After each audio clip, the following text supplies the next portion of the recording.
I am a firm believer, like, I like Brene Brown's concept of an FFT, like a fucking first time.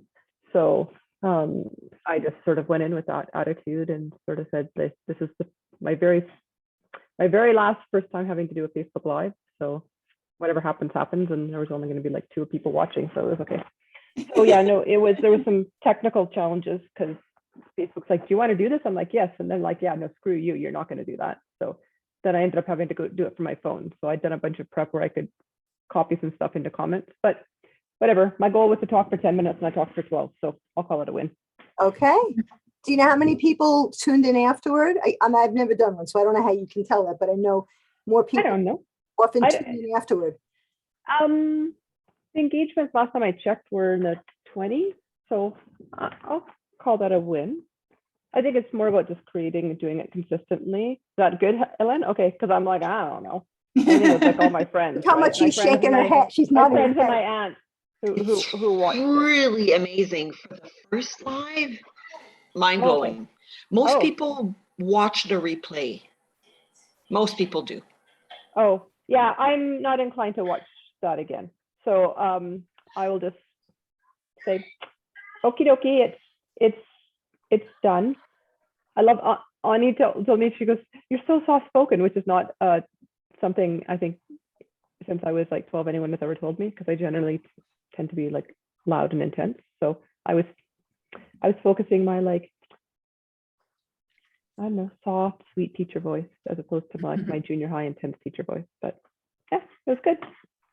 So I'm gonna try it I'm gonna see if I can build the engagement if I do it consistently, like Wednesdays at 8:30 seem to work. Because I thought about, do I do it consistently at the same time, even if it might not work for some people, but they can always watch it after, or do I try and mix up the times? But I'm like, that's just too complicated for me. So I think Wednesday at 8:30, I will call it that, and I'll give it a couple of months. And if it doesn't work, or if I run out of things to talk about, then It'll work. It'll work. You just have to keep at it. You'll be surprised. Yeah. You don't have to be perfect. And, like when you finish your live, it's posted on your Facebook page. And if you have an Instagram account, you can post that on your Instagram account. You don't need to redo a live. Yeah, I took the link because I don't have Instagram. I took the link and posted it onto LinkedIn and to Twitter because those perfect. 2 I do, right? So the key is to do it always at the same day of the week and same time. Then people know, they expect you to be live. Yeah, so that's kind of my goal, and I seem to be able to make that time work. I may change it like just slightly, but I'm gonna try that for November for sure, and probably a chunk of December, and just see where it goes. But I'm gonna say for the first time, I'm gonna give it a win. I did it. It was having problems, and I went back and did it. So I'm like, okay. But it sure is nice when there's a couple of people who will interact with you, because otherwise you're just like, you're talking to the screen. And like I can talk to nothing, but like it's awkward when you're just talking to a computer screen. So, but as per like Ellen's advice, I did a bunch of prep on it. So I had a bunch of notes, and I had some key URLs that I was going to copy and paste into the comments as I talked about different blog posts. Right? Really, it's about driving people to my website is sort of my big goal, is to drive the traffic there. So, Jackie, did you get a lot of interaction from the people? Like you had a couple of people there, but did you have any interaction, or was it a little bit frustrating? But they're like 2 of my biggest fans. Like when I wrote my ICA, I wrote about the one, my one friend Brandy, and so she wrote a bunch, and then my friend Krista is a really big supporter, so she wrote a few comments. So that was nice, and then they both wrote comments after. But there's a couple other people who wrote comments because they watched after too. But nobody I didn't know. There was one person on that I didn't know, but I don't know if they stayed. But whatever. I've been on lives too, and I totally get the. I've never done a live yet. I mean, Ellen is so graciously, pushing me in that direction. Oh my goodness, she's like my biggest cheerleader. But yeah, I was shit scared about that, right? So I haven't got there yet. But I totally get what you're saying about just, kind of like that down space, like that quiet space, right? The silent space where when nothing's happening, and then, trying to kind of move forward and keep that conversation going when there really is no conversation, by just bringing more content. But yeah, I'm sorry I was not able to see it, but I'll definitely be on next week whenever you're on there. And I love leadership stuff. I'll pick your brain. Thank you. Well, and it's it'll be interesting.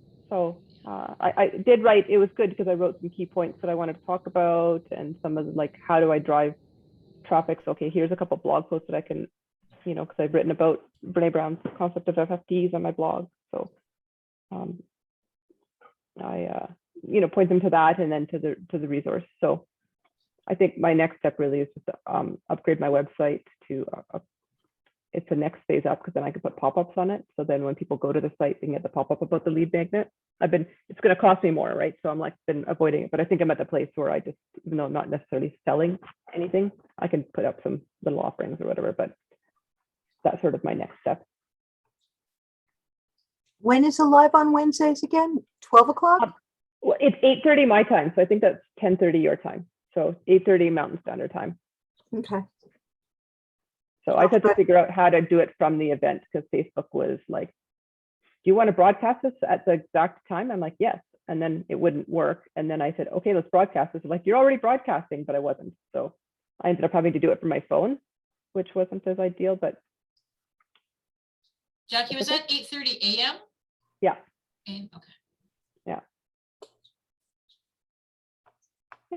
Well, that's a big win. Thank you for all your support. Congratulations. Thanks.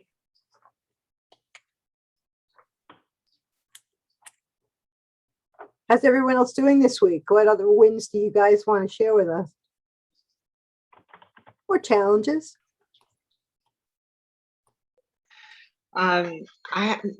This feels like I haven't progressed much. We're in isolation again as of today. Both my kids are. I am trying not to cry, like so just shit show. So yeah, it's our third isolation in 4 weeks, plus my son's daycare, when we were not in isolation, shut down for a strike.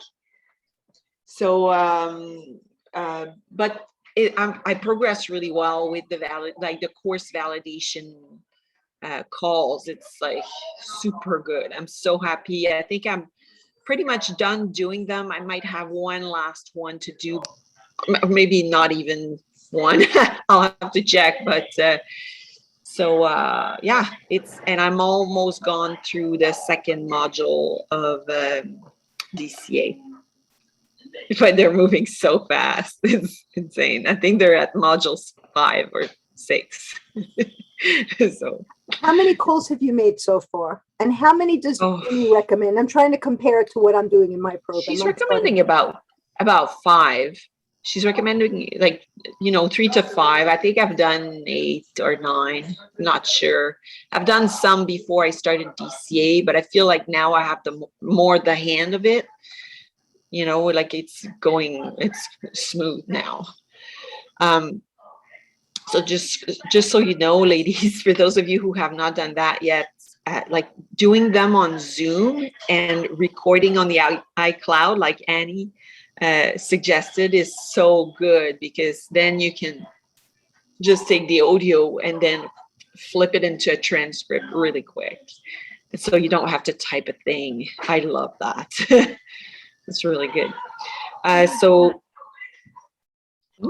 how do you flip it into a transcript?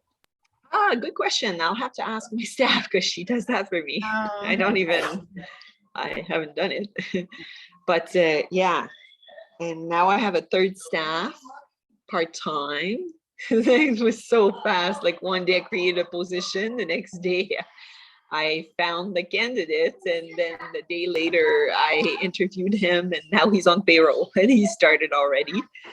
So yeah, thank God I have that. I don't know how I would survive, like being stuck in the house all the time with the kids if I didn't. But I realize how much work there is in preparing all the back end stuff for a digital course. It's pretty big. Like, I am glad that I have another month and a half before I do my founding member pre-sale. Because yeah, there's a lot involved. That's it.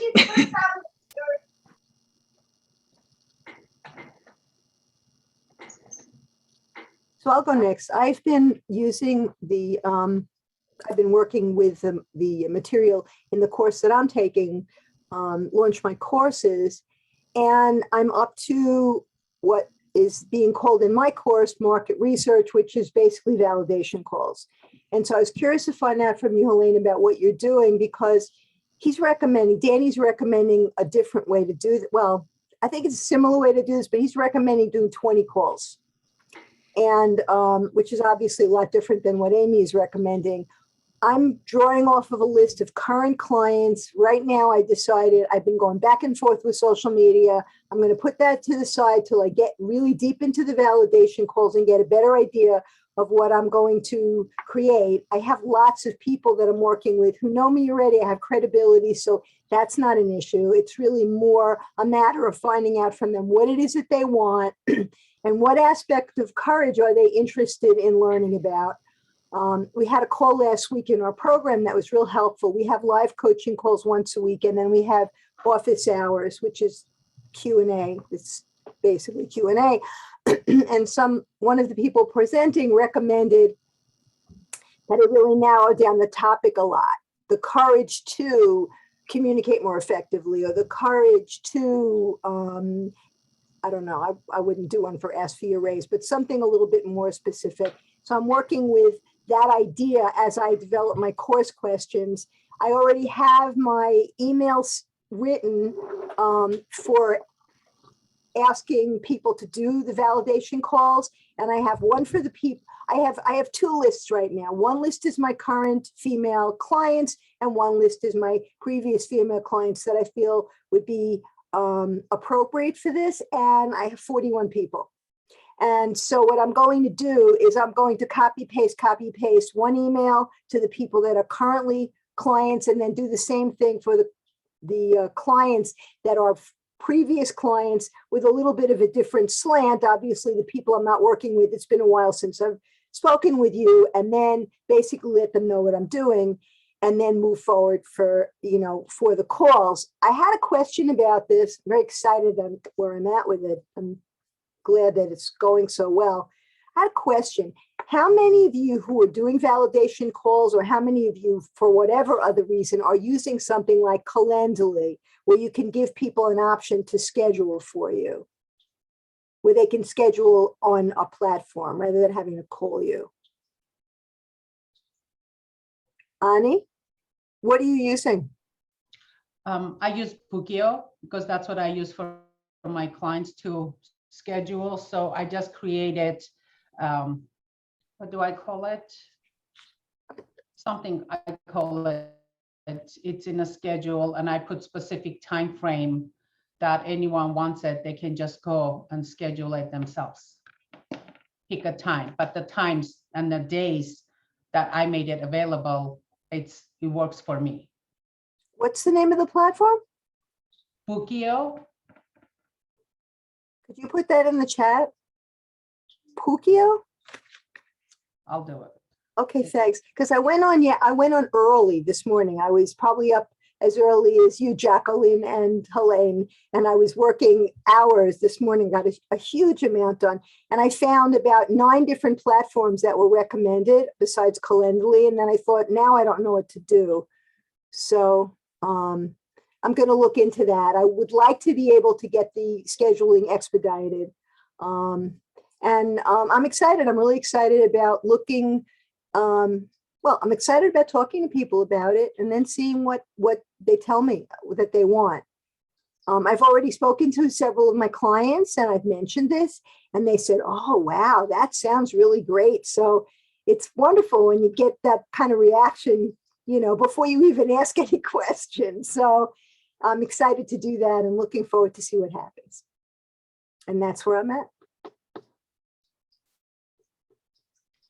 I guess I go. Hey everyone, it's exciting to hear all your wins and all the cool stuff you guys are doing.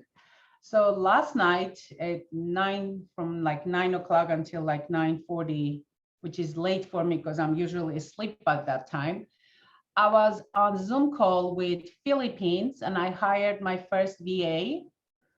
So I know I'm very excited.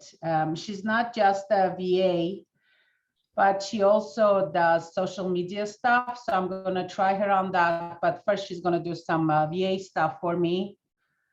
And then I really like her. She comes like really highly recommended. So we'll see how that's going to work out. But I'm very excited.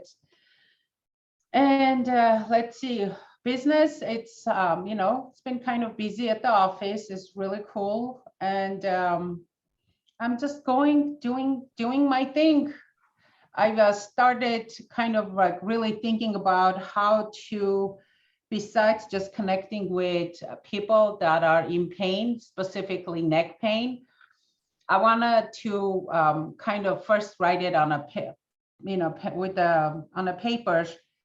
How do I connect to massage therapists? Because I think that's going to help me grow my thing much more, to teach massage therapists how to enhance their skills and separate themselves from a group to be more advanced, pain relief techniques, anyone that's interested.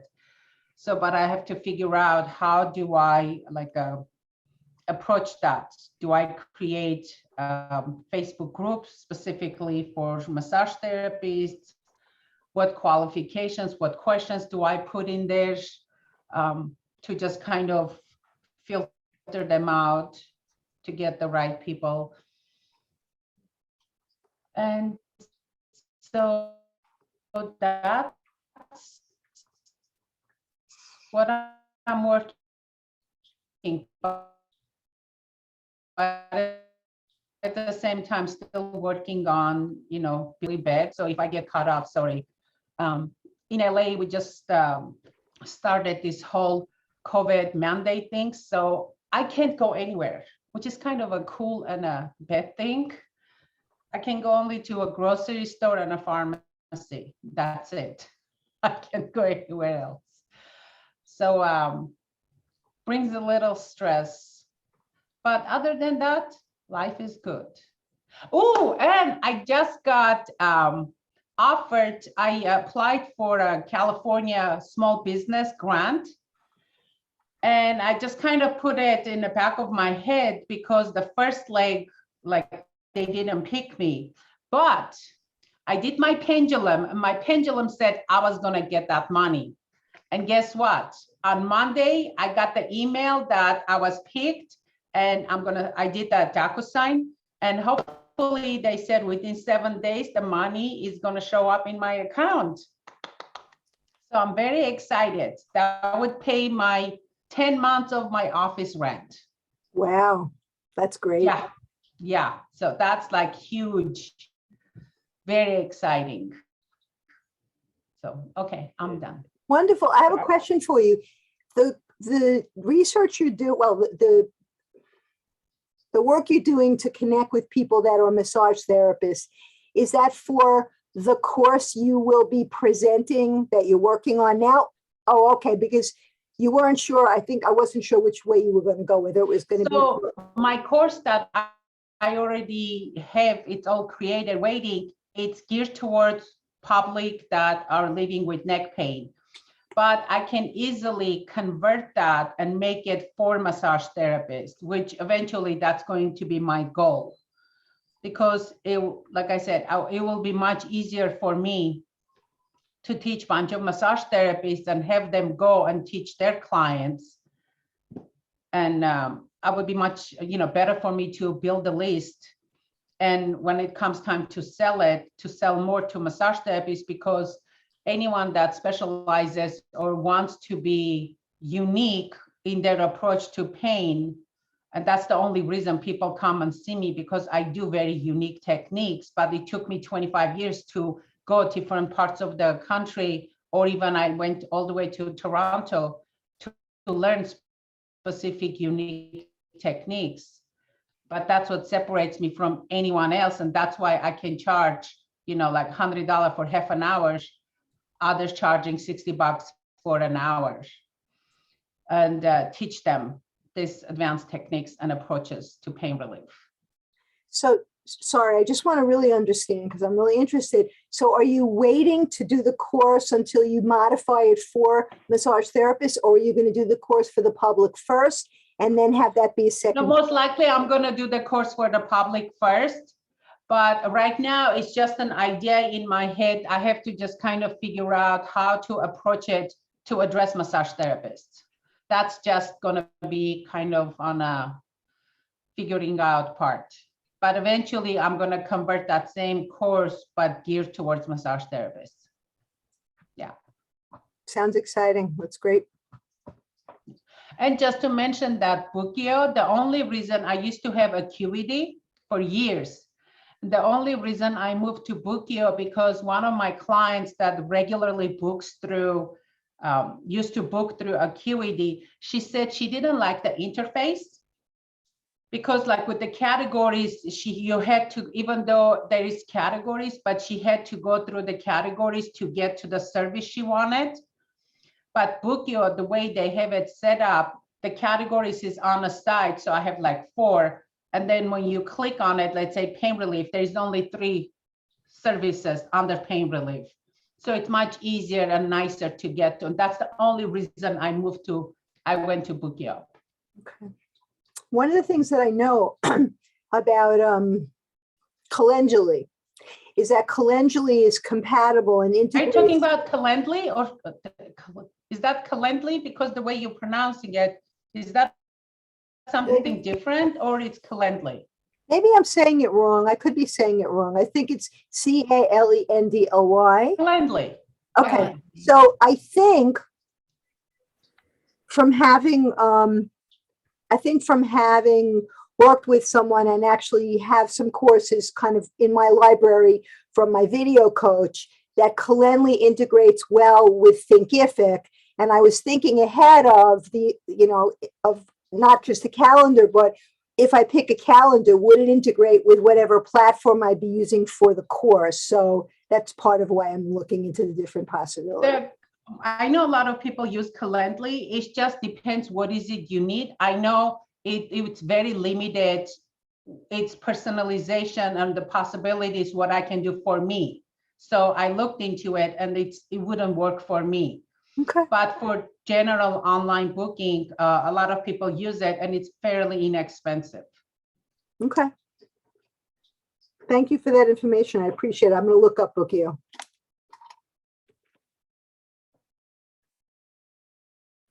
I'll go next. Mine was pretty limited. I always like cram the night before. So I got my freebie kind of drafted out on in Google Docs, and now I have to make the Canva form of it to make it pretty. And I've just joined 2 online courses that are free. The Data Tech is build your online business in 30 days. So this is the last week of it.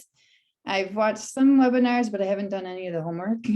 Same thing with Learn Worlds. They're doing a build your online course this month. And so they're finishing week 1. So I've gone through the material, but I haven't done the homework on that. And that's about it for me. It sounds like a lot. And 2 other jobs.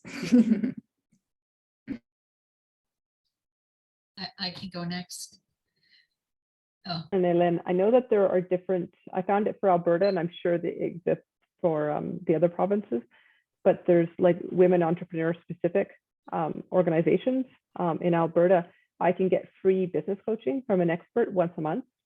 And then there's like low cost loans and stuff like that, but especially like for the females. I know in Canada there's a big push. I found some stuff in British Columbia, but I just wanted to mention to look for that. The Alberta one is Alberta Women and Entrepreneurs. I'll find the website and put it in the chat, because you might be able to find your province's version, but I imagine there's something in each province. But I had free coaching a couple of weeks ago, and she's like, no, you can have it like once a month and you can bring whatever question you want. So like that's really cool. So there are different organizations like that in LA. In United States, we do have, that's how I met my very first business advisor. I forget the name, but there's like a couple of big organizations that they do the services for small businesses completely free. And it goes from like a basic, like you said, a business loan, to how to create a business plan, to more advanced, depending where you are, like hiring employees and all that stuff. Yeah. But they give you all that information for free. I know there was a marketing course, and I couldn't make it, but it was like 3 weeks for an hour and a half each week for like $29 or something, like just dirt cheap, right? So I just wanted to mention that for.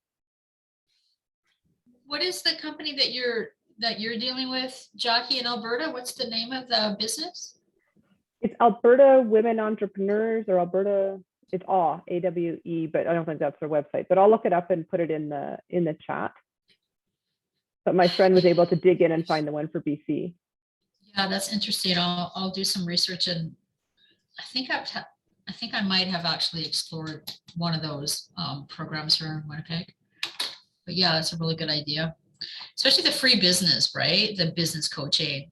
They just bring really a wealth of knowledge, and we just really see our businesses from a different lens, right? Start exploring that. So thanks. Yeah, I've had a not very productive week. Well, it kind of has been productive and not so productive. So I'm just slowly, just slowly moving along, taking stuff in. It was a little lower energy this week than normal, so I have to do that. I'm good with that. So for me, it's been pretty good. And I'm looking at also the different areas, for outsourcing as well. I think that's really important, but just really starting to have a better idea of what I can actually just take off my plate, and I'm okay with letting that go, because that actually comes back and gives you more energy and more time. Yeah, so that's my week. How many people are you seeing a week? How many clients do you have? Oh, about 20. So I'm quite busy in my practice, but if you have a full day, your brain's not functioning at 7 o'clock at night. Like, you really do need that downtime.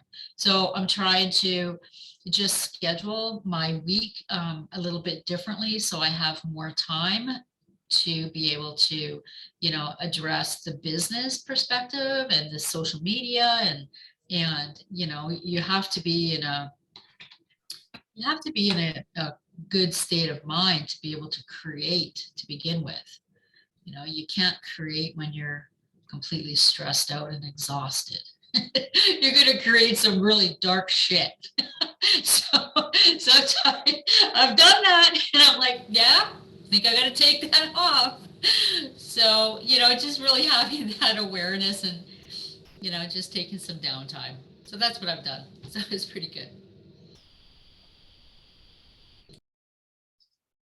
It's hard being able to find time when you're doing other work, and it makes for a challenging transition from one way of focusing your brain to another. So I can totally appreciate that, because I have about the same workload with my client base too.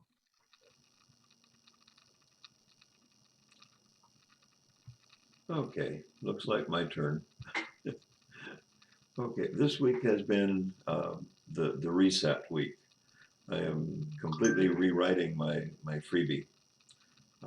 My last freebie had 7 tips. This one's going to have 10, and it's going to be written a little better, a little more thought going into it. Also redoing my email sequence and adding to the email sequence. And I was having trouble understanding my ICA. And so out of the blue, I was contacted yesterday and recommended Typeform, Typeform. Typeform allows you free service. Well, you can pay for it, but it's free to begin with.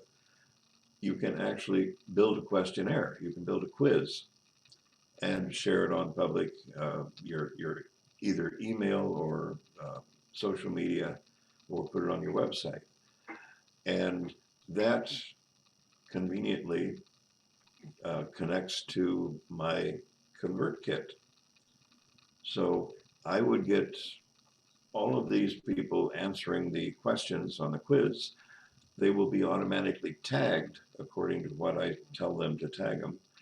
And they would come into my subscriber list already pre-sorted, so that when I go to sell through my email, I will know who these people are and what their interests are and how to reach them better. So Typeform, let me put it in the chat. There it is. Okay, this thing is cute, simple. I mean, they got templates. You can just ask your questions there, and there is a process to connect it to something. You don't have to connect it, but they won't send the emails that you want. Okay, so, but yeah, it's a reset week for me.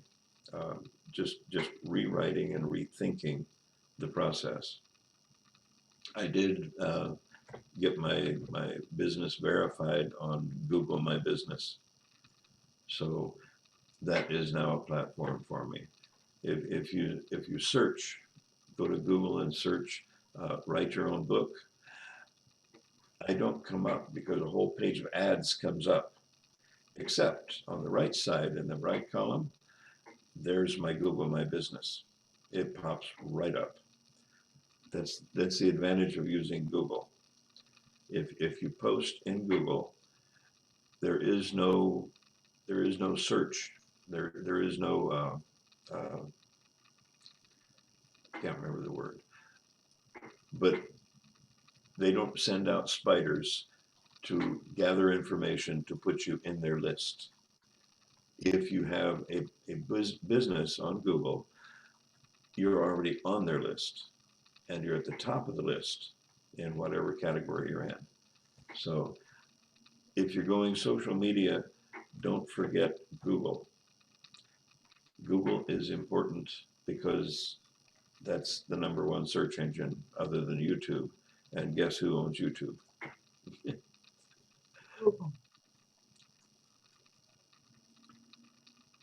So if anyone doesn't have one yet, you could look also at putting up a free Yelp page. Now I work with Yelp and I get a lot of referrals from my practice through Yelp.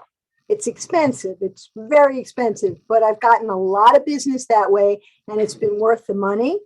But you can put up a free Yelp page.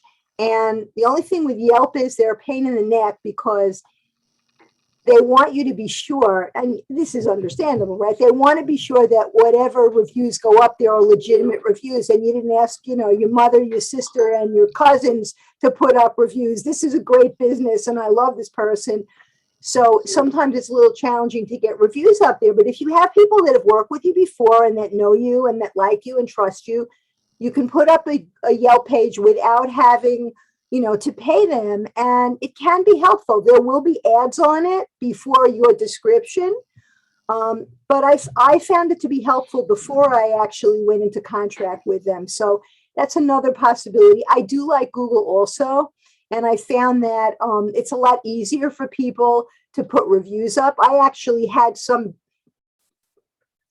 I'm trying to think of a nice way to put it. A person I did not really appreciate called me and asked to speak with me. And what happened was he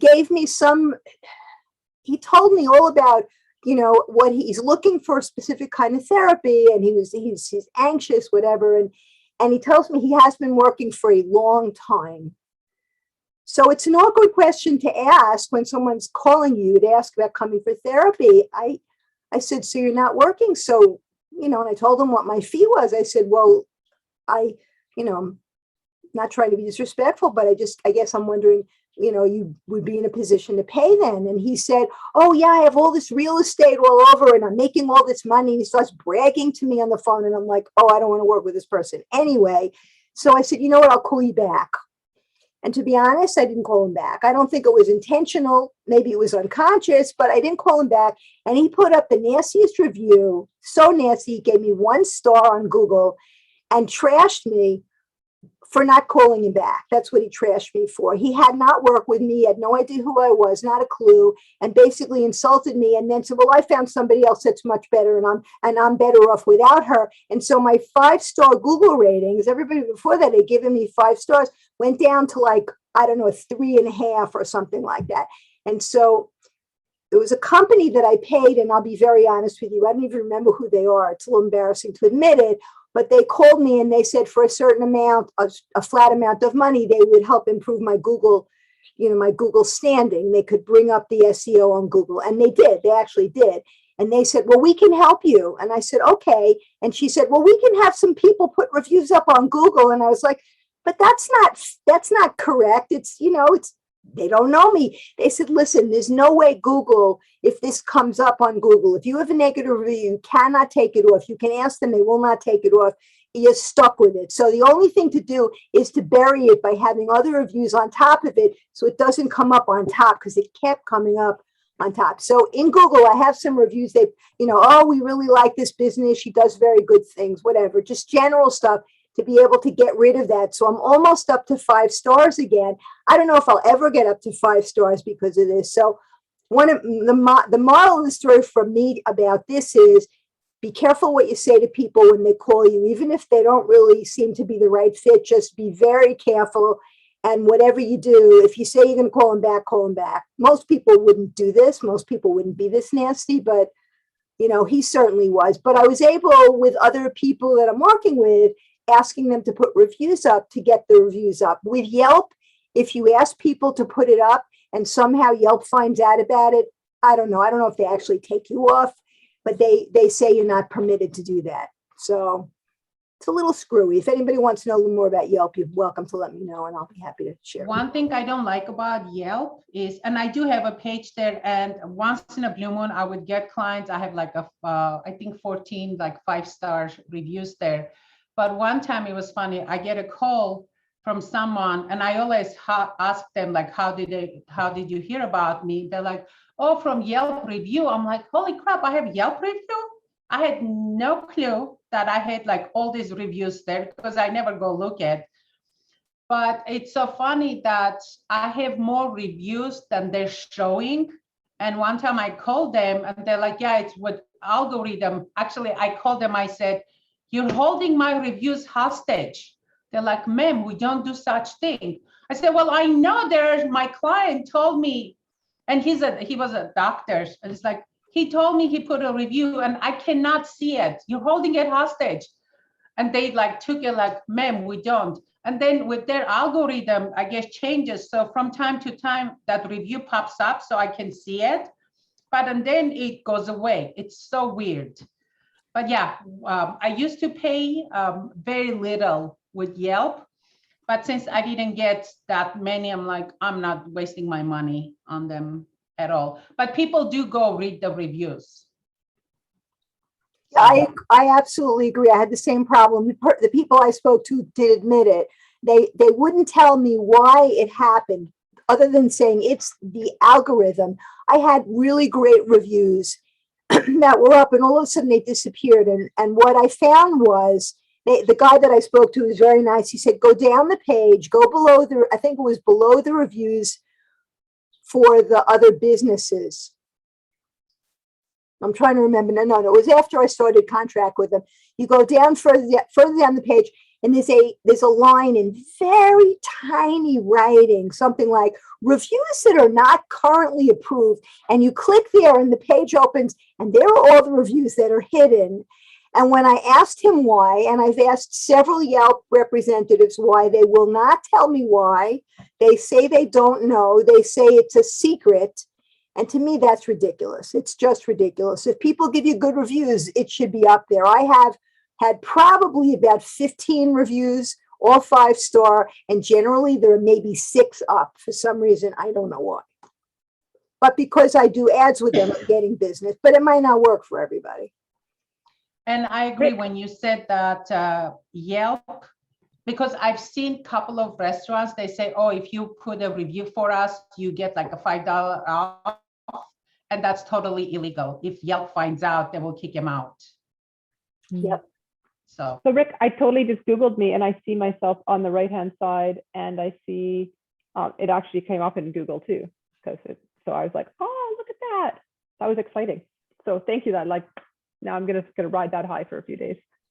I've been doing like, because I do business to business, I'm not as worried about like Google and Yelp, but I've been focusing on LinkedIn, like asking people for LinkedIn recommendations to build that up. Because although I haven't figured out how to do my business page, but I'm like, I've been just building them up and really working on my LinkedIn, my personal profile, so that when people look me up, then they're like, oh, okay. Actually, with my, I have another mastermind group that we meet twice a week and we do kind of work. There's only 3 of us. But one of them, she signed up for a how to build your LinkedIn course. And so on Wednesday mornings when we do our meetings are 3 hours. Oh, wow. Yeah, it's a work session. Yeah. We kind of like get together and we say, okay, this is what I'm going to be working on. And then we go working for an hour and then we come back and, say like, hey, check it out, or I have questions or whatever. And it starts at 5:30 in the morning because one of them is in Romania and one is in New Jersey, but it works for me because I'm up at that time. But anyway, one of the things that I want to try with LinkedIn that apparently has a lot of weight on building your LinkedIn stuff is writing posts on LinkedIn. Oh, like articles. Yes, writing articles. Like I usually, like when I publish article on my website, I post it there. But it said it actually is better if you write an article right there. Yeah, I had to figure out if I don't think I can just copy a post that I've written, like, or a blog that I've written and put it as an article. I think generally Yes, they you have can. to be, you can? Oh, no, No. It's better if you just write it right there and it's not published anywhere else. Yeah, so I know I have to start digging in because I think I could just write like shorter ones on that. So yeah, that'll be, I'm going to add that to my strategy sheet somewhere. LinkedIn articles. So I have 3 things I want to share. First of all, I think that if anybody's interested in LinkedIn, okay, I have a colleague in the program I'm in, and I also am in an accountability group with her on Tuesdays and 2 other people. She used to work for LinkedIn and she's an absolute specialist in LinkedIn. I don't know if she'd be willing to do it, but I can invite her and ask if she wants to come on one of our sessions and do a little presentation on LinkedIn.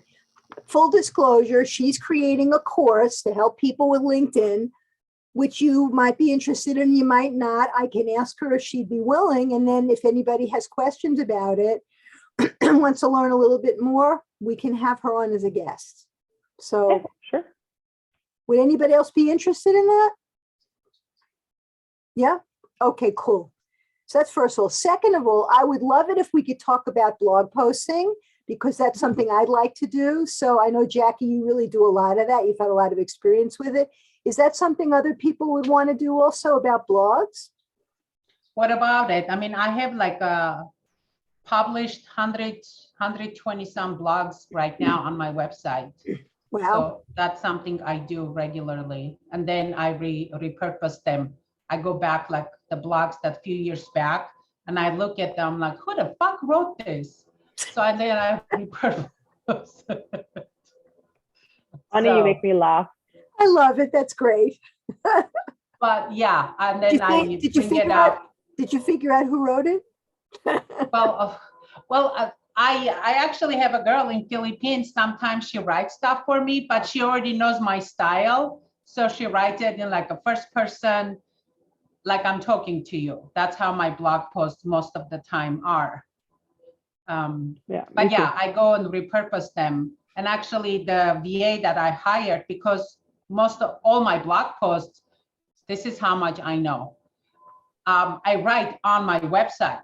I just go, say new post and I write on my website. So if something happens to my website, I'm screwed because everything is there only. So I hired her. She's going to take all my blog posts and put them into Google Docs and then put them in special files on my Google Drive. That way I have access with all the links and all the pictures that I used in each blog post. So I'm excited about that. That's great. Well, I just threw out the idea of blogs. We'll see if enough people are interested in that. I just was curious. The third thing is, it's so interesting. We're really in resonance today, Ani, was that I was going to suggest the idea that we set up an accountability day, which doesn't have to be a day, but a longer period of time where we get together, we gather, we talk about what's going on, we make a commitment to a specific part of the work that we're going to do, and then we have a couple of hours to actually do the work, and then we come back and talk about what we did. Sometimes when it's longer, when I've done longer ones, you do one session together, and then you do the work, then you do another session following up on what you did, and then you do work again. And you can do another one after. You can make it as long as you want. I was just throwing that out as a suggestion to see if anybody would be interested in doing that, so that in real time and in a shorter amount of time, we could actually get to doing what we say we want to do and then be of support to one another in the process.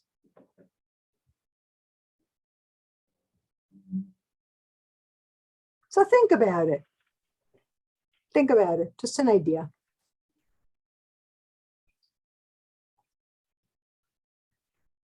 Okay. I'm maxed out with accountability pods. Like I have other ones too, and I don't think I'm going to be able to join another one. So I wasn't suggesting adding a group. I was saying maybe having like a one-shot deal where we did that. If it's not going to work for people, I know a lot of other people have other groups. Okay. That's fine. I was just making a suggestion. That's all. So should we go into breakouts? Okay, cool. We're all ready. Here we go. Just accept it. See you in a little while. Hey, Joan.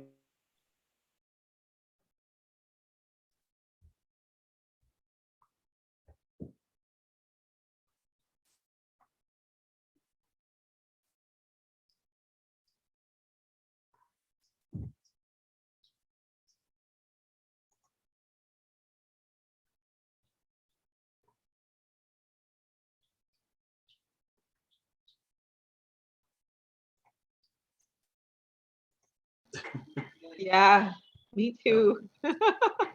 And Terry, overwhelmed. Yeah. No, I understand. Hi, Joan.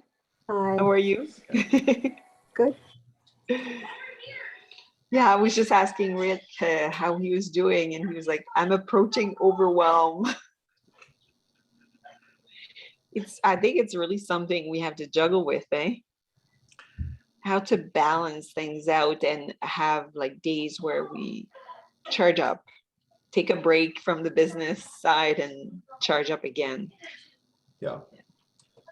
Yeah, my actual business, my income business has gotten even larger or more time consuming. And so it's a struggle. I am sleeping a lot less now. I can relate to that one. That's for sure. Yeah. So I know you're a fine artist and you do some beautiful work. What is your full-time work actually? Are you teaching art or what are you doing? I'm a software engineer. Oh, that's right. That's right. That's right. Okay. And currently I'm building 2 websites that are out of the normal. So there's a lot of coding behind them. And a little bit of design, but not much. So that it occupies the left side of my brain, and the right side I have to put on hold part of the time, and then open it up when I get a moment, and then go back to writing.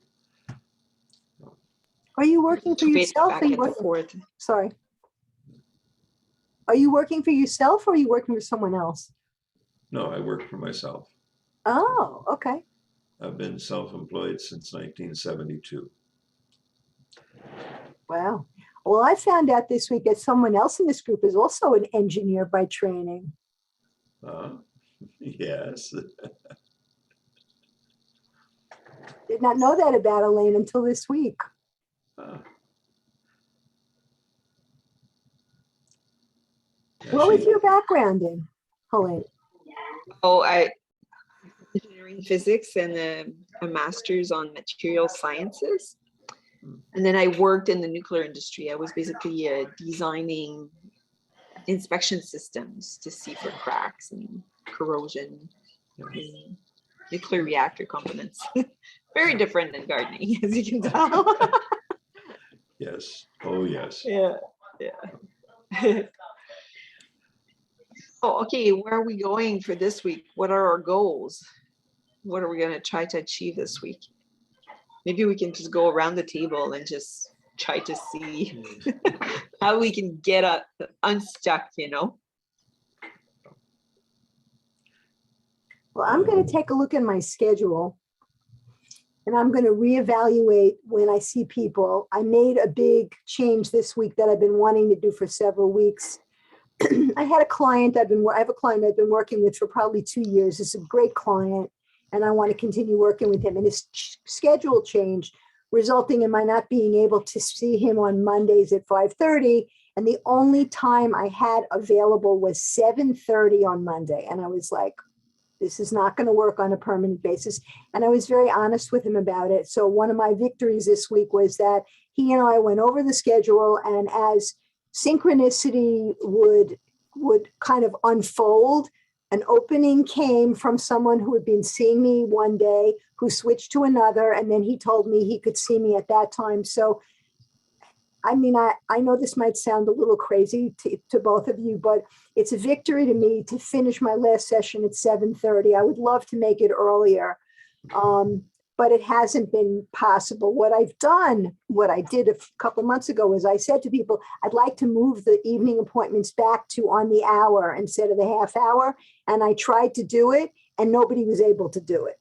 So instead of thinking about making the day shorter, because what I did in order to try and add time, I started seeing people earlier. I was seeing people starting at 11 and 12 and going to 7:30, because I usually don't finish to 8 or 8:30 with notes and such. But then I went down to 10. So I want to look at the schedule and really see where I have those chunks of time and map out times to use more effectively. I've been doing pretty well with it, but more officially for certain things during the week, so I can commit to getting done what I want to do. And I also want to write goals at the end of the week for the following week.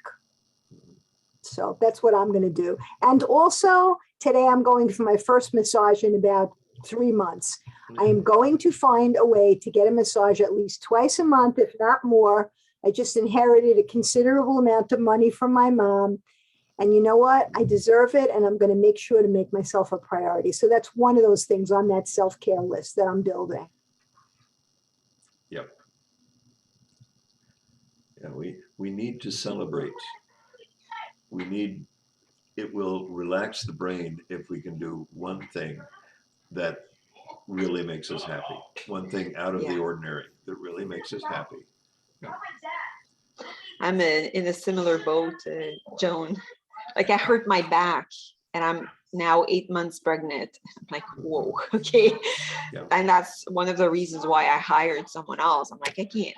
Like, so anyway, I'm going to start chiropractor's appointments starting this upcoming week, next week, basically. And yeah, it's, you got to take care of yourself. And I took some break yesterday too. It was like, okay, just like doing the medicals and like I went to the dentist and like you got to take care of yourself, right? Like, so it was a good feeling to slow down because I was going 100 miles an hour for quite some time, and now it was like, okay, I need to relax. It's okay to take a weekend day during the week. you know, and then resource back. I was just not expecting the isolation again today. That threw me off big time. But I think, yeah, I just have to go through the acceptation. Well, Pepe dog, my husband is falling asleep on the couch. Yeah, I think I just have to accept that this is life in a pandemic situation when you're a female entrepreneur and you're a mom of young kids.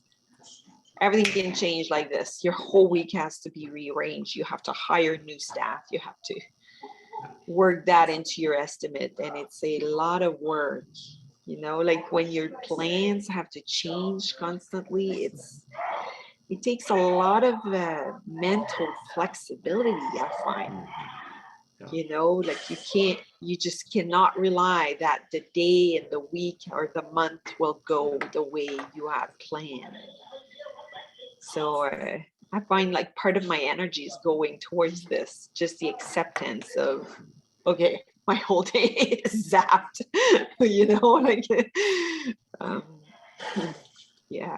So, but on my side, so more self-care, definitely. More self-care is being done. I'm sleeping more, sleeping in the morning a little bit. In the past 2 days, sleeping in, that means still 6:30.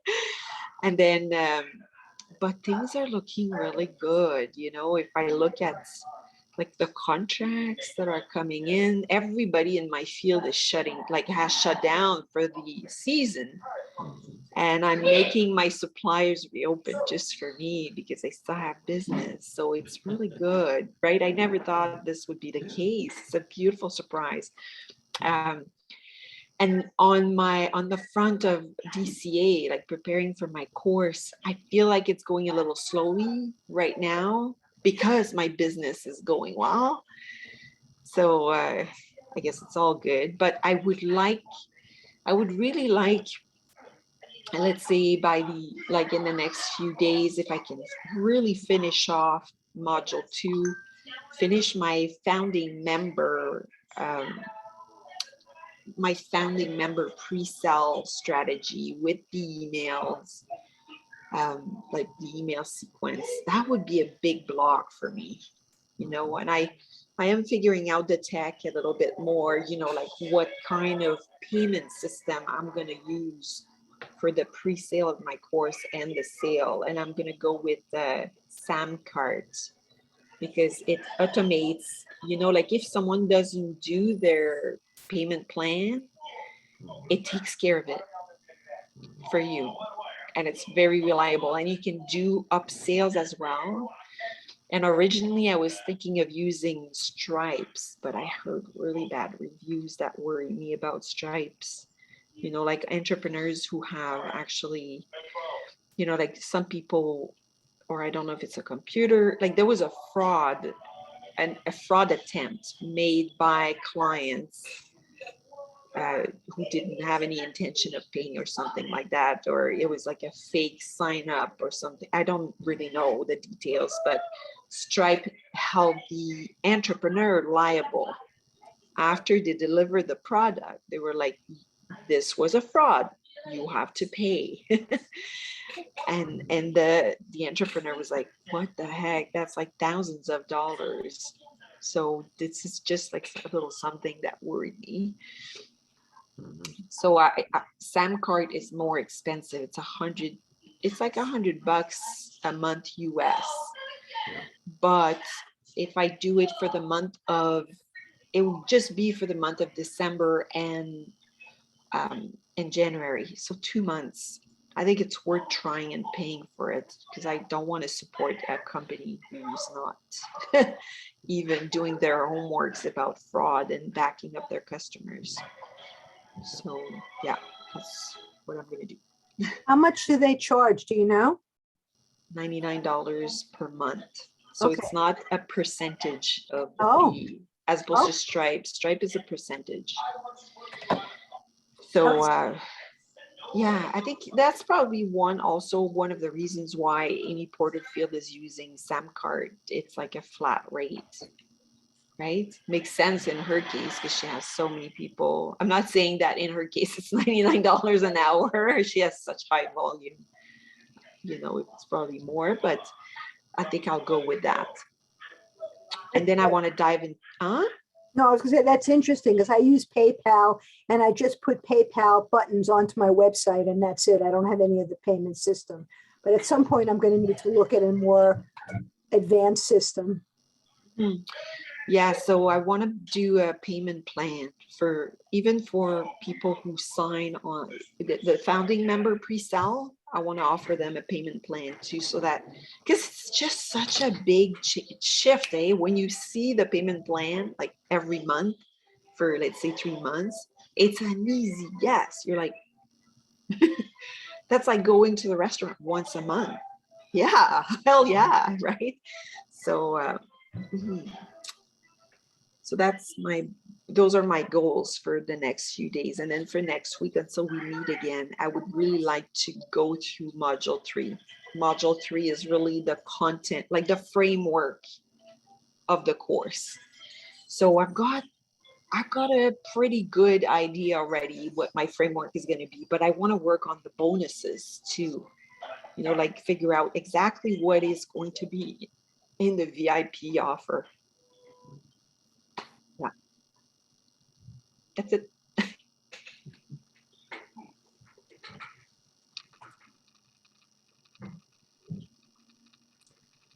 Joan? How's the rollout structured? I obviously I'm not in DCA, but how is it structured? Is it like a month and then you have a week for the earlier pre-sale and with the earlier bonuses? How does she lay that out? You mean that you want to know the launching calendar? Yeah. Okay. So you see, if you do the pre-sale strategy for founding members, it's like 1 month before you open your cart. Oh. Okay. Your day 1 is considered the day you do your first webinar and you open your cart. Okay. And then you'll have, so So 1 month before you open your cart, 1 month before day 1, you actually really ramp up your weekly content on social media, on your emails. It's really intentional posting to to build that bridge between where people are at and hopping onto your webinar. Okay. And then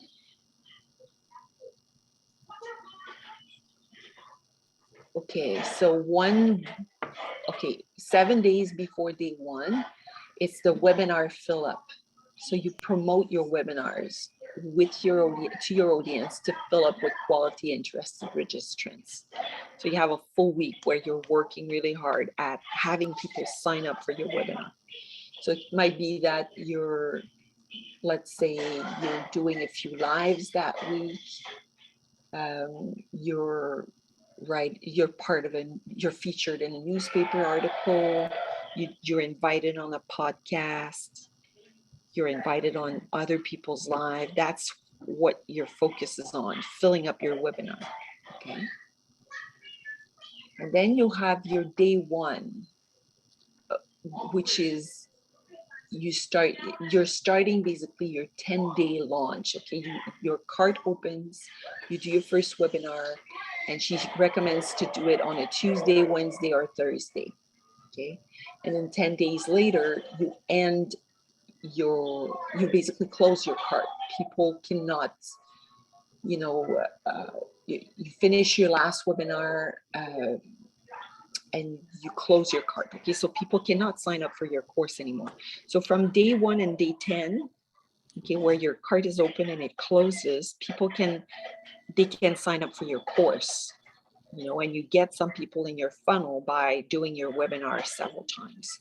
Okay. And she recommends to close the cart on a Tuesday, Wednesday, or Thursday. Okay. And then within a week of your cart closing, you start your course. But you might already have something ready for as soon as people are signing up. Let's say they have a welcoming video of you or something like that, and they can see the they can see the frameworks, let's say the different module, but they cannot access content on it yet, like you're dripping it. That's what I decided to do. Anyway, drip it. So that gives you a bit of an idea. So in my case, I'm going to start pre-sale, my founding members pre-sale strategy. I decided to move it 1 week earlier than what she recommends because I thought it was a little too close for Christmas to Christmas. Mm-hmm. I want, if people want to have this as a Christmas gift, I want to put it 1 week earlier. So I'm starting on December 6th. 6 to 10 is going to be my founding member strategy. Okay, so it's basically 5 days, Monday to Friday. Okay, 5 days. And then I have my 30-day long runway is where I'm posting is from December 10th to January 10th. January 11th, it's my day one, basically. I'm doing my first webinar and I'm, my cart is open. I can start selling my course at the regular price. January 18th, okay, wait a second. Did I do that right? No, January 11th is my webinar fill up, sorry. And then January 18th is my day one open cart, first webinar. And I close my cart on January 27th. And on the 31st, I'm starting the first module.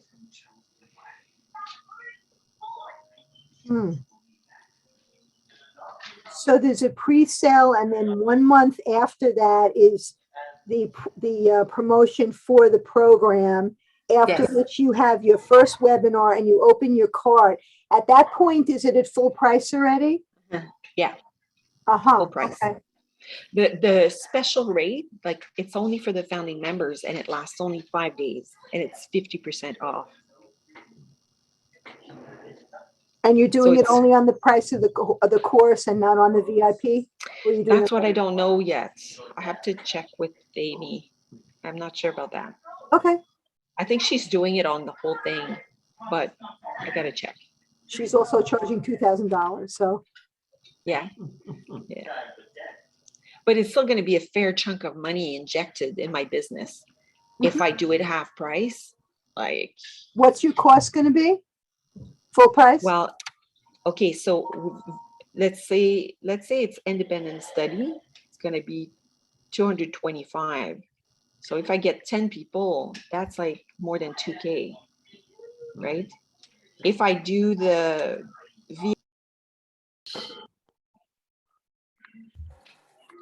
And here we are, all wiser and smarter. That was fun. That's great. I like the breakout room. I like the big group, but I like the breakout room. Yeah. Me too. You had a lot to say in the beginning, and so I waited until, we finished giving everybody a chance to share. So we can do longer if you want. We started at 20. I don't remember what I scheduled this for. I actually got all the breakout rooms set up in advance. And then when I pushed the button to send everybody into the room, I said, uh-oh, how much time did I put on there? Yeah. Preset. And if you want to change it, you can. So I don't know. I think that was 20 minutes. So if you want to go back to 30, we can do that. How do you feel about that for the next time? Should do it longer? 30 is good. Okay, good.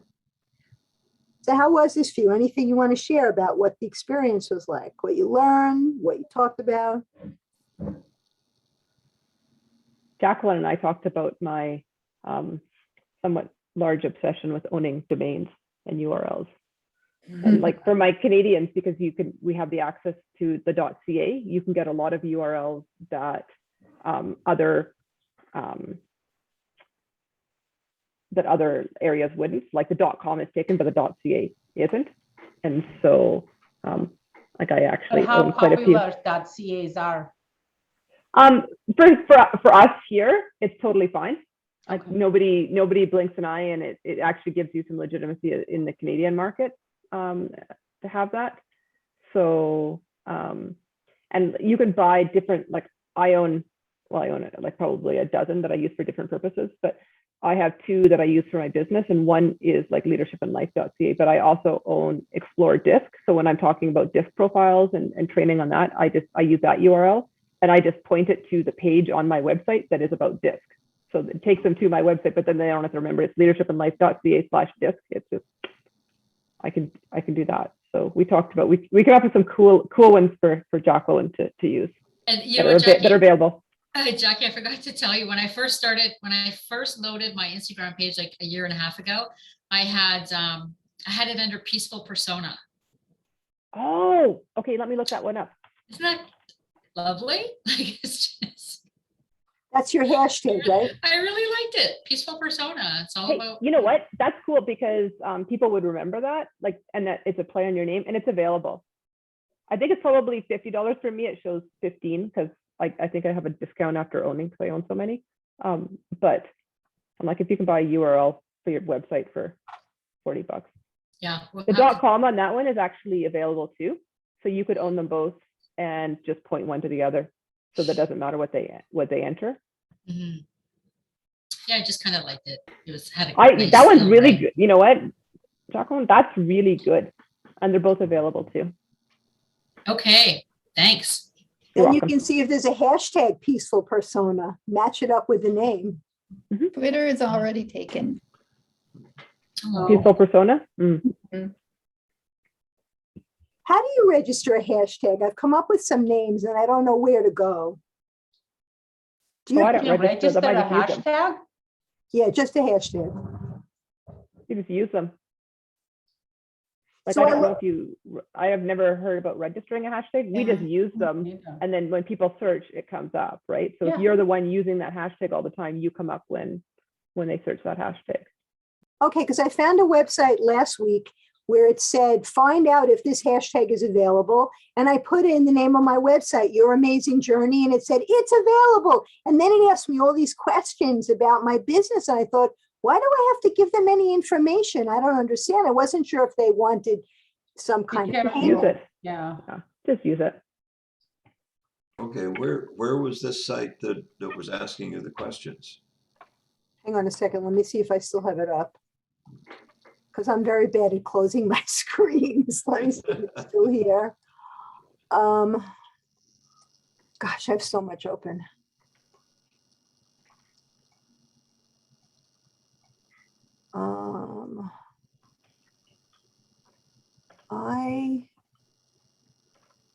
I think I closed it. I don't know. If I find it, I'll send it out to you guys, see if you know anything about it. So you're saying, okay, so are you saying that I can just put it up on a post on Facebook and then it becomes mine because I'm using it? It doesn't become yours. Anyone can use any hashtag, but then like if I go to search a hashtag, like, and I'll do this like when there's really funny events, like especially like political events.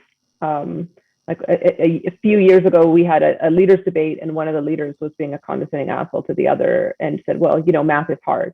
So that became a trending hashtag on Twitter. And when you searched hashtag math is hard, there were really, really witty people out there who had funny posts all about, you know, how math is hard, and they were mocking the idiot comment, right? And so if there's a trending hashtag, you can search them and it will bring up it'll bring up the posts with that hashtag.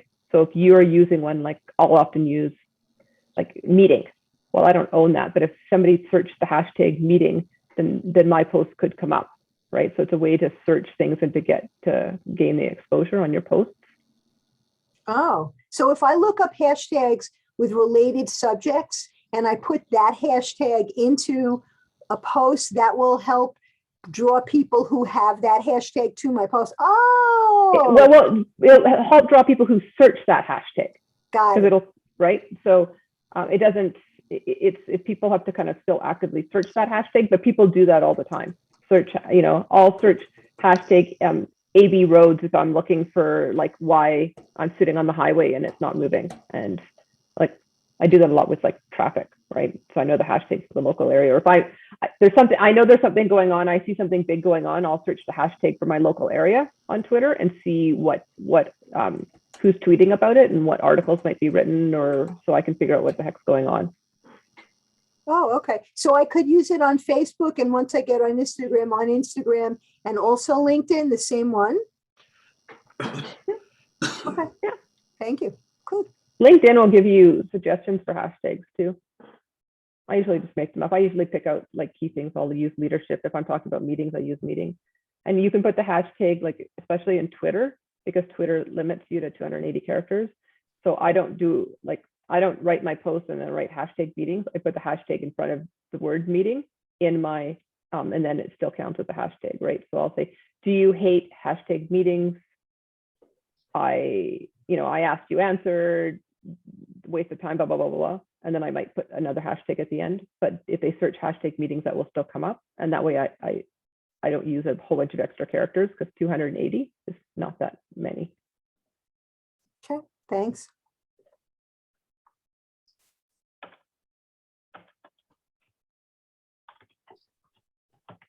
So anything else come out of this that you want to share? Anything you need help with? You want to ask a question about?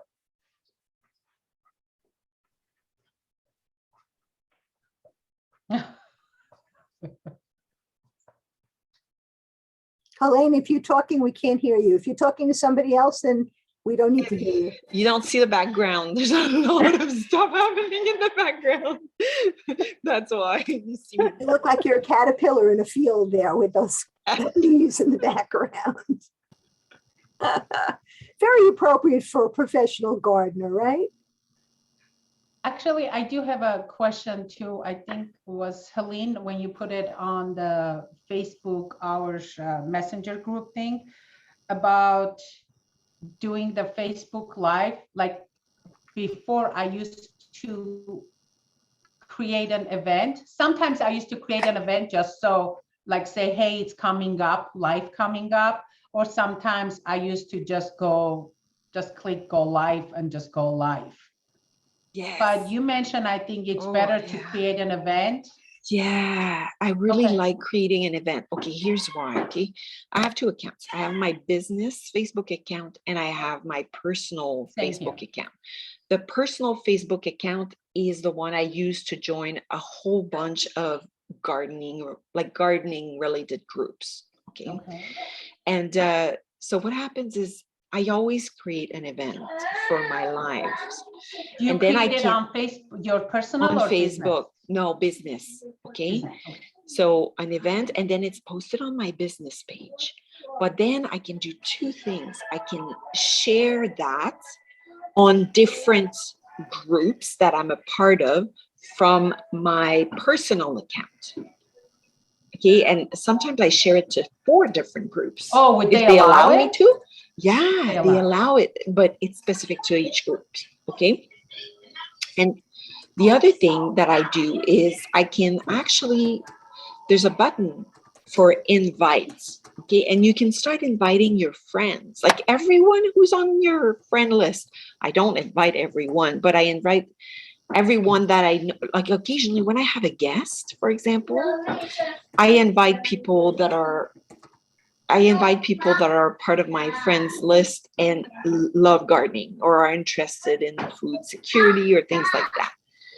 And then you end up having a lot more, like, let's say you can have 2 times to 2.5 times more people who attend your live. Makes a difference between having 5 people and having 20 people attend your live. It really bumps up the engagement. I love it. And people get a reminder. People get a notification laisse-moi juste finir ma phrase, OK? Je vais finir de parler. Let's say they can click that they're interested or they are going or they're not going. Okay, if they click that they're interested or they're going, they get a notification before you're going live. I don't know if it's 15 minutes before, something like that. Just a reminder. Hey, Ellen's about to go live. And then they get a notification when I'm live too. So I find it's super convenient. And once you're done, like it just gets posted to your Facebook page. Yeah. And yeah, I just like it. It's nice from the business account. Yeah.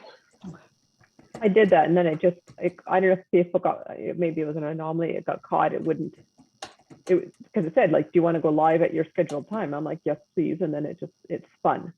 So then I had to go, and then it wouldn't let me do it. But I do want to dig in because I think that it was neat to see. Like it was kind of, I could see a couple of my friends were going, and I'm like, oh, okay, like I'm not going to be talking to myself. So, but the tech just didn't like me that day. Facebook is supposed to be a pain in the neck to do lives. Not that I've ever done one, but I've heard that a lot from different people who have done it. So you may not be having any experience that's so different from other people, even though it's a pain in the neck. Yeah, I'll figure it out because I want to give it a try for a couple of months and just see if it's a good strategy. Oh, I do have a question for you guys. I just purchased, I think I mentioned last time that I purchased as a webinar platform. And if anyone's interested, I need to try it out to see how it works before I actually do anything with it. I know you guys are all busy, but if anyone's interested, like literally 5 minutes, so I can like create a fake webinar, send an invitation, and then get on a webinar, just like. We're all in, Annie. We're all in, Ani. Ani, would you We're all like gonna give you 5 minutes. would you like to do it with us next week as part of the meeting? If that's okay, like literally 5 minutes. Yeah, So what I'll do, we all want to see how it works too. me too. We're interested. we're here. Yes. We're here Great anyway. idea. If you need more than 5 minutes, that's okay, right? Oh, Don? no. So the only thing I have to do is I'm going to go create like a form, a registration form, shoot you guys an email with the email thing. And then you guys register, sign up. And then I would love to hear like your experience of how was that signing up. And then I'll figure out how to do a webinar so you guys can come on. And once we're at the meeting, maybe I can like do start webinar and we can check it out. It might be easier to use your platform as the starting point for the meeting. So we wouldn't have to like do 2 different Zoom. It's not a Zoom, it's a different platform. Well, you could try just like do your meeting and just continue. Do you know what I mean? No. Ani, I'm free this afternoon too if you want. And probably happily procrastinating the list of shit that I should be doing. So I'm free. I can give some time up. Okay, I'm home. So if you guys want, I'll be happy to just, try it. That way we can see if it was worth my $89.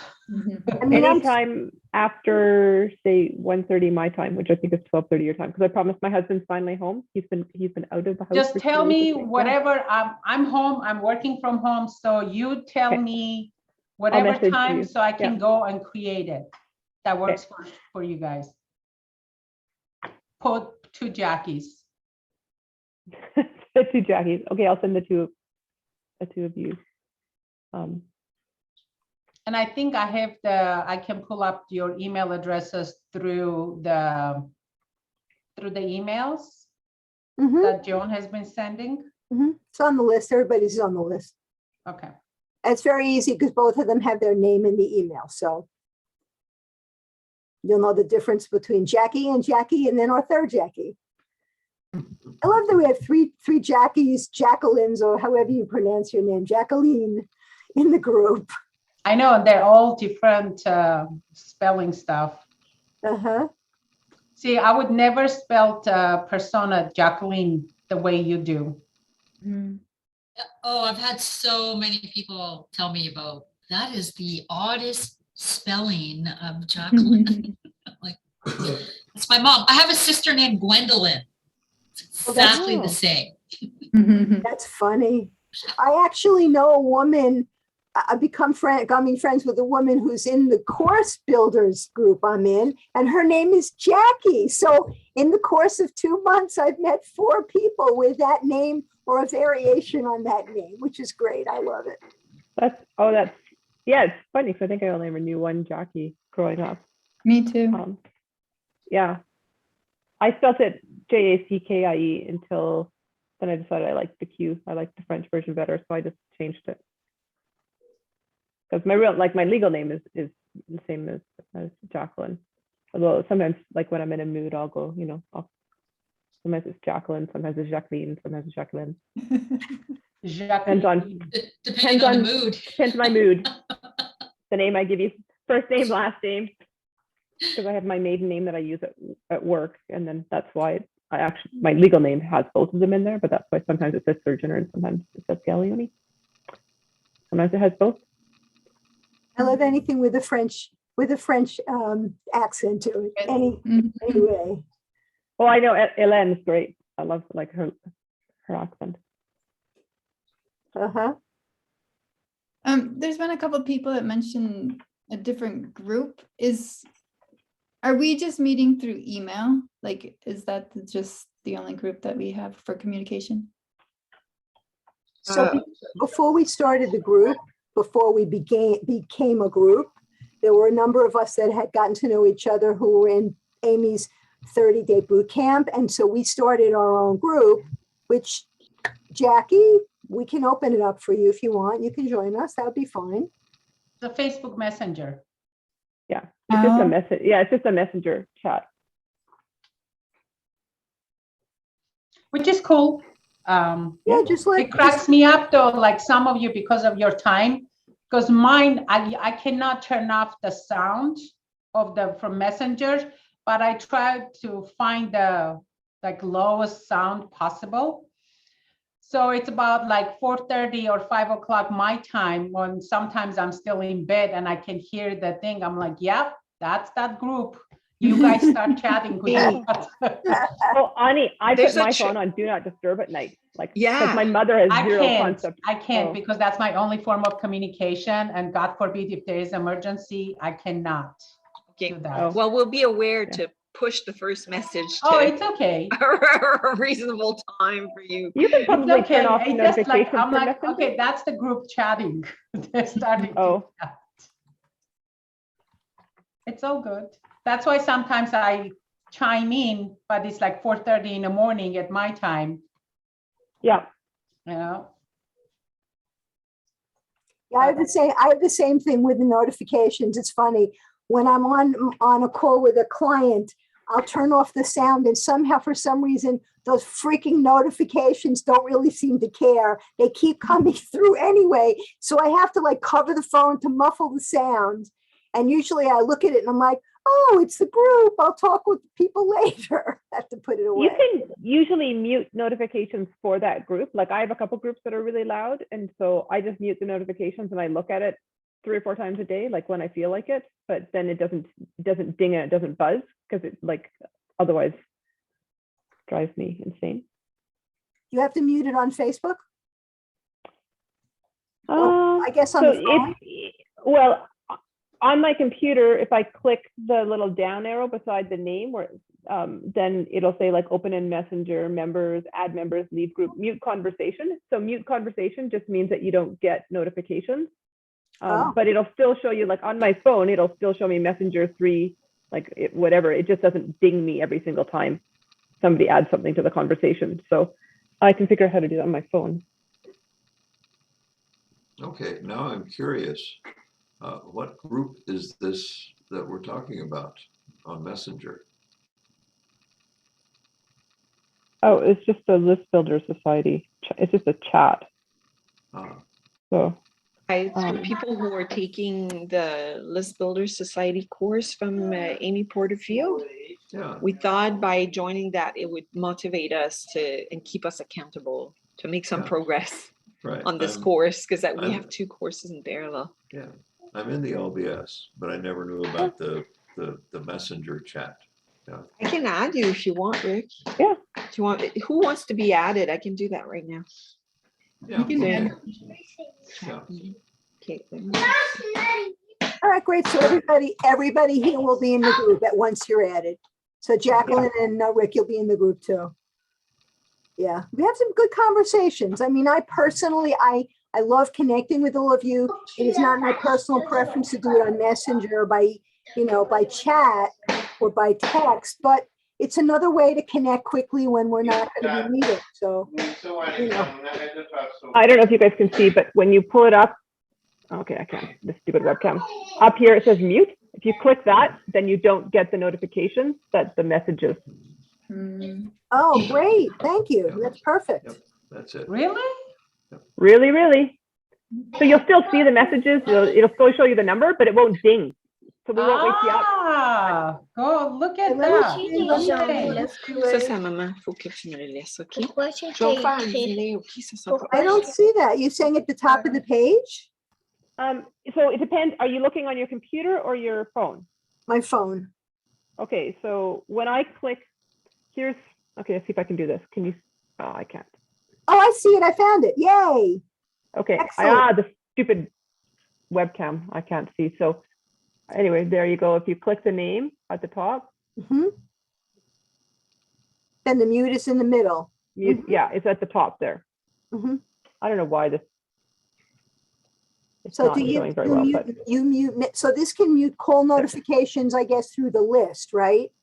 it's just, so if you mute here, it just mutes, that conversation. So you can still see all the messages or whatever, but Okay, cool. Oh, and then Yeah. you can decide how long you want to do it for. So if you're in a session, you can say for an hour, you can say 8 hours, 24 hours, or until I turn it back on. Okay, yeah. perfect. So Oh, yeah, yeah, so we no, won't wake Ani up. yeah, no, I saw that one. I wanted to like permanently turn it off, the blink. I just wanted like to show up, on top of my phone in Yeah. a notification bar without Oh, a sound. okay. Well, that's probably more technical than I have the ability to help you with, but Yeah, no, actually, I don't think you can. oh, I Googled it and everything. okay. Well, I tried. Oh, no, it's all cool. Even I can actually do for like 24 hours. It's fine. It's fine. It's not a big of a deal. It's just like a ding, no biggie. It's not waking me up, trust me. I have to hop out. I just want to say I added you, okay, to the group. Have to hop out, make lunch, and then in 20 Yeah. minutes I have another meeting. Take good Okay. care of Okay. yourself and feel Bye, Ellen. better. Have a Bye-bye. good one. Bye. Bye. So 2 Jackies. Thank you, Jacqueline. Yeah, Jackie. Thanks for messaging me. So I guess it's 12:30 my time, and I'll send you ladies the sign up form, registration form, once I figure out, create and send. Yeah. Thank you.